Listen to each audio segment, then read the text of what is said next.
খাওয়া দাওয়ার পরে বাসনে যে পানি, বাসন হাত ধোয়ার পরে পানিটুক খাবেন, খাওয়ার পরে আবার পানিটুক নিয়ে বাসনটা ধুবেন এবং সেই হাতে সেই পানি দিয়ে আপনি মুখটাকে ধুয়ে ফেলবেন।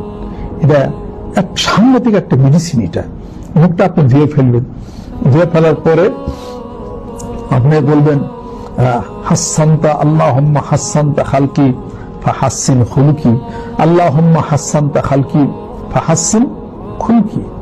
হে আল্লাহ, তুমি আমার চেহারাটাকে সুন্দর আকৃতিতে তুমি আমাকে সৃষ্টি করেছো, আর আমার চরিত্রটা তুমি সুন্দর করো, আমার চেহারাটাকে আরো তুমি উজ্জ্বল করে দাও। সূরা নূর তেলাওয়াত করেন এবং চেহারা সৌন্দর্যের জন্য, আল্লাহ নূর আসার জন্য, চেহারা শুধু সাদা থাকলে হলো না, শ্যামলা চেহারা অনেক মানুষ কিন্তু সুন্দর। যারা কোরআন শরীফ তেলাওয়াত করেন, আল্লাহ পাকের জিকির করেন এবং তাহাজ্জুদ